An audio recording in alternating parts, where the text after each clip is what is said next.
Service assurance. Eza lokola sona soto zana yete. Ceux qui ont eu problème, moi n'a eu problème, c'est l'entreprise qui va prendre en charge. Moi n'a zobela, c'est l'entreprise. Moi n'a koufi, c'est l'entreprise. Et donc il y a une assurance. Eza boite. Non, nous salamate en Afrique. C'est pourquoi tu sais que les Azara qui très intelligent. Ba américain, bon mon angai lokola zobate. Nazolo baboye. Ceux qui bolingi boya kozwa minéré boya kozwa. Mais na lingi botika la ba congolais bazala à l'aise. Lokola bato baza et pas na bango. Ba vivre lokola ba américain. Ceux qui congolais alingi amel la bière na 12 heures amel. Ceux qui alingi abala basimitan abal.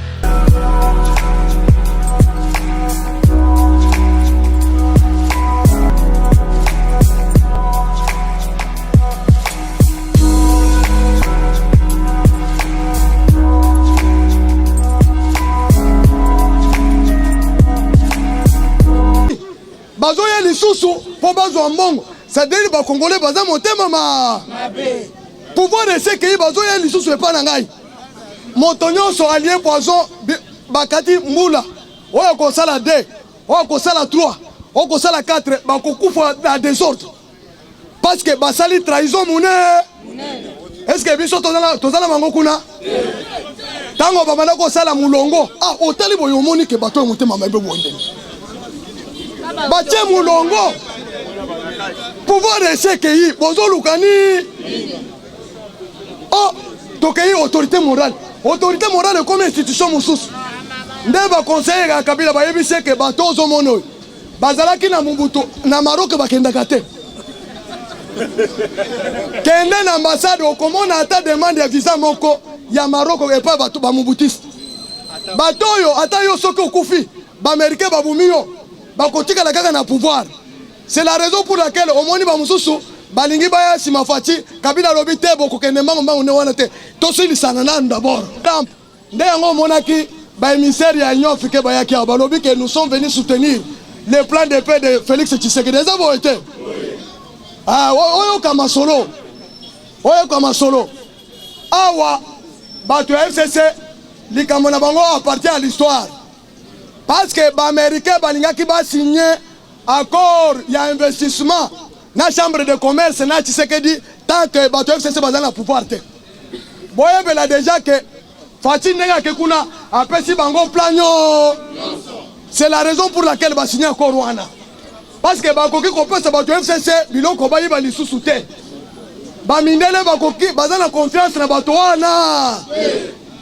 c'est la raison pour laquelle gouvernement oyo bako dissoudre yango basali balobi boy soki to sali structure ya lutte contre la corruption ya civile bako réussir te congolais africain il faut kaka scotch eza bote nde balobi basali police de lutte contre la corruption parce que bazana nyonso soki olingi bitumba bazokanga yo soki okimi bazokanga yo il a pas suivre.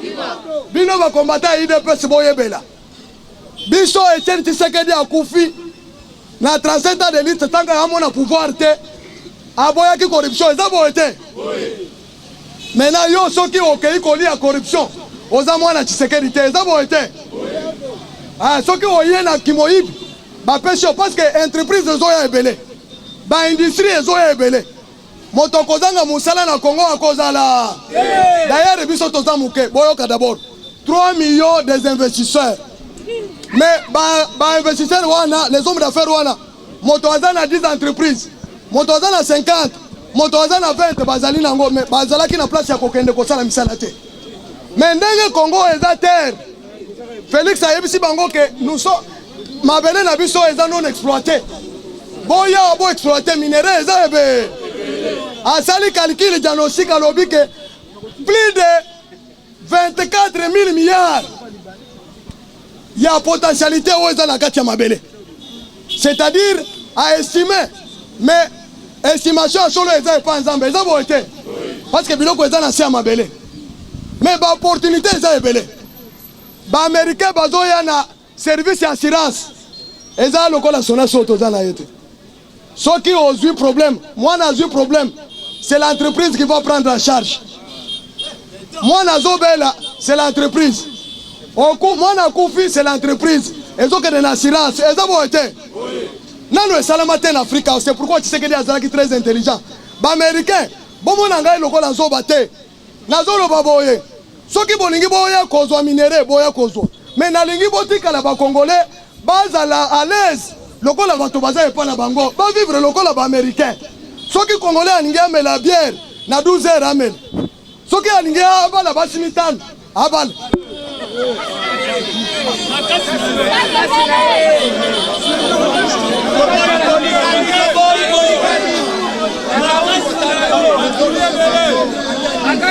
Il a pas Siva Nalobi Boye Papa est Tshisekedi.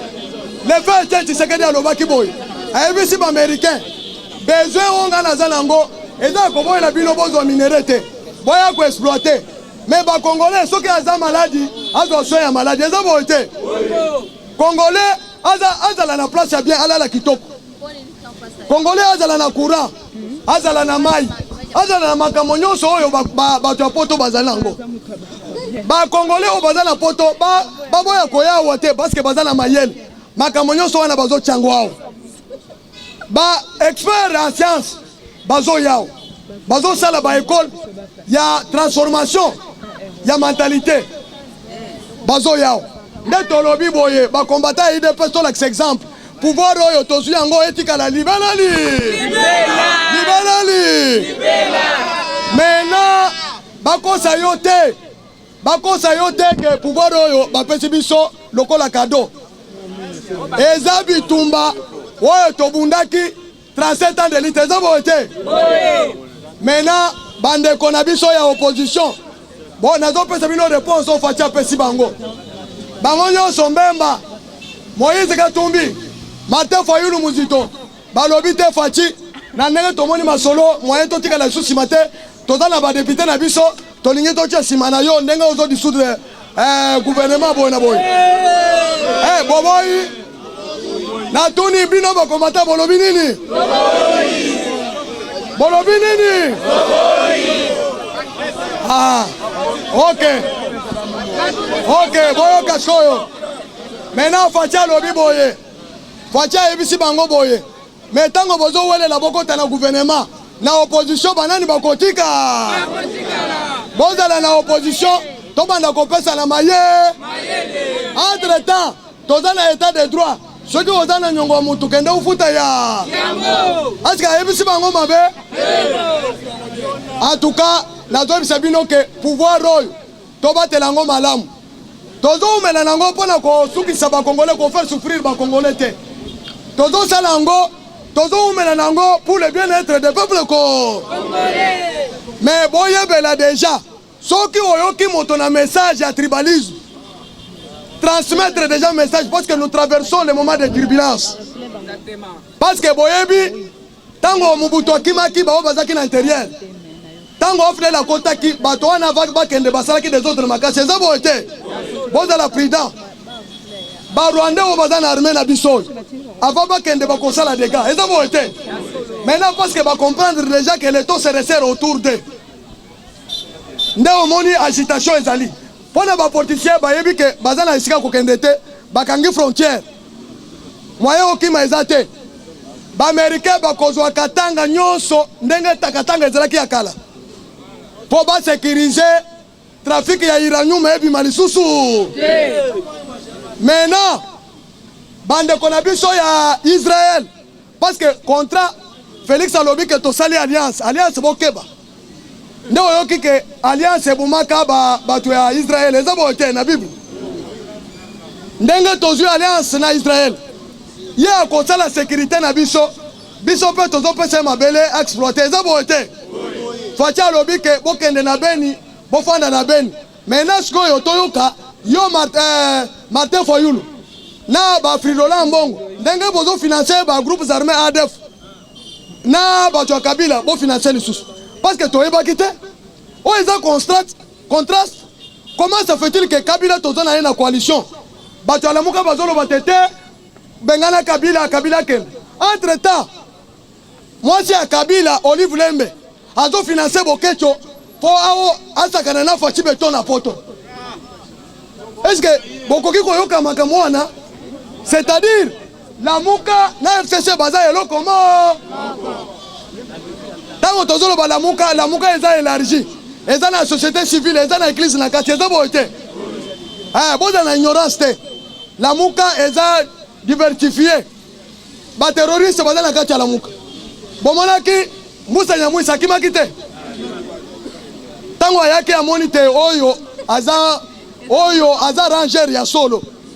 Moyen nasaka na pembeni ya kokanga ngai ye moko acheka leboye na kokufa. Il est pas tu vois. J'ai dit et je vous remercie. Avec dans la transport, il faut commenter dans la transport. Vous avez filmé transport. Bonjour madame. Pour nangonga o tolingi o expliquer biso bit nini boyeli awa pe botelemi na sa moi makasi boezo sala biso pasi to ni obisa biso le pourquoi vous êtes ici. Biso tozali département protection et sûreté de l'État na kati ya IDPS. Vraiment toza contre Banti Valère. Toujours toza na kati ya département biso tozo sala constant vraiment toujours musaïzo ke na malamu te. Mingi na biso na côté ya base. Chef Nabiso, quand 15 ans, azo reconnaître pas même biso tozali, kasi et pourtant que tozo sala musala. Les preuves que n'est que bomona ki na stade de martyr. Tozala ki musala comme il faut.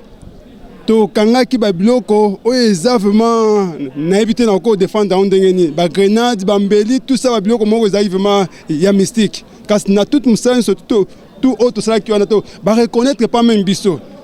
Ndé lelo toye awa lelo pour encoper sa message au chef de l'État et bayango ke toza département protection de sécurité toza na kati ya service tozo sala musala na kati ya OVD bolandaki bisona kangaki toujours Banti Valère kuna na OVD na côté ya foire o bazali côté ka ba ciment ba tout ça tozali na kati wana to dévoiler ki yango to kangaki to pesa ba demande partout tozo informer chef de l'État que ayeba département protection et sécurité eza en forme izo sala musala na kati ya parti vraiment tozo senga tozala attaché na kati ya musala tozala na kati ya Na yo ki olobeli likambo etali reconnaissance olinga ki ba reconnaître bino la nini. Bon, moi personnellement je veux que le président de la République soit en possession entre ses mains ses services de la sécurité et sûreté de l'État.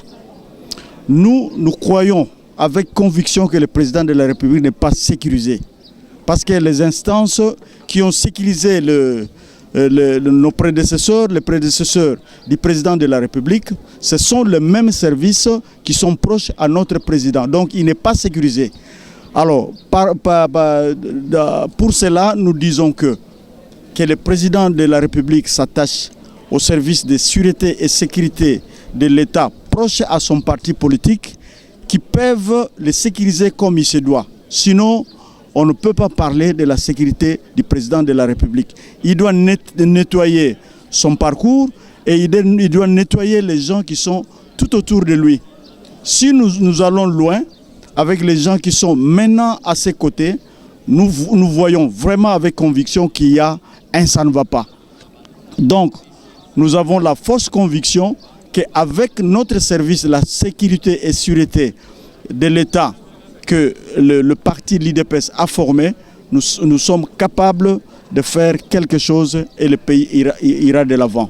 Dans ce cas, vraiment, nous soutenons à 100% le président Félix Antoine Tshisekedi comme président de la République et nous sommes convaincus qu'avec notre service, nous allons vaincre et nous serons loin, nous allons faire de merveilles. Vive l'IDPS, que vive la République démocratique du Congo. Nous voyons loin ce pays en 2023. Le président de la République va continuer et nous allons le soutenir à 100%. Je dis et je vous remercie. Merci. Papa. Bonjour ma soeur. Papa, tomoni bino boye awebele botondi mo eza makasi na ebité. Expliquez biso non clairement nini o boye a pona ko revendiquer. Toza batu ya département ya protection et sûreté. Toye ko déclarer bakonziba mona biso depuis que UDPS est parti, nous sommes au pouvoir. Jusque-là, nous sommes toujours dans les sombres. Parce que les alliés Koko Bakaka, Bakonzi Nabiso ya national, bazo reconnaître même bisoté. Même ceux qui manifestation les alliés, Bakopona Bato ya Bango, Bayebani, Baseli na Ndenge na Bango. Alors nous nous demandons si réellement nous sommes des leaders de paix. Parce que nous sommes des leaders de paix depuis de longues dates. Mais Makambwezo, Salema, Tozo, manifestation, Salama, mais nous sommes de la protection et sécurité, on ne nous intéresse pas. Nous apprenons qu'on a pris les gens de gauche à droite. Aussi longtemps que nous sommes là depuis nos bases, cellules, avenirs, sections, chaque jour nous répondons, mais la direction nous oublie. C'est ça ce que je peux dire. Maintenant, je vais dans ma commis à Okomi, Bozo Komakomba Kakenza. Expliquez biso asali nini, pe bolingi nini basala ponaye. Mais il manifeste une incapacité notoire. Si vous êtes chef, vous devez avoir la base. Il est votre chef? Nécessairement, c'est lui le chef de département. Mais quand nous ne sommes pas autour de lui, il peut dire qu'il est chef parce que nous sommes là. Mais quand il nous oublie, qu'est-ce que nous devons faire? Nous l'oublions aussi. Hein? C'est ça ce que je peux dire, ma soeur. Nous demandons vraiment, s'il est sérieux, qu'il démissionne. S'il est vraiment sérieux, hein, qu'il démissionne. Hein, pour toute honnêteté intellectuelle. Comme il la base ne le reconnaît pas, il n'a qu'à s'en aller. D'accord, merci beaucoup. Vont bien évoluer. Merci beaucoup. Nous souhaitons vraiment son départ. Vous voyez, qu'est-ce que nous lui réclamons? D'abord, un antivaleur, un détourneur de fonds, un incompétent, comme je l'ai dit avant, sans professionnalisme au département. Il n'a pas le leadership. Vous savez, le leadership, c'est de l'influence. Quand on n'est pas en mesure d'influencer sa base,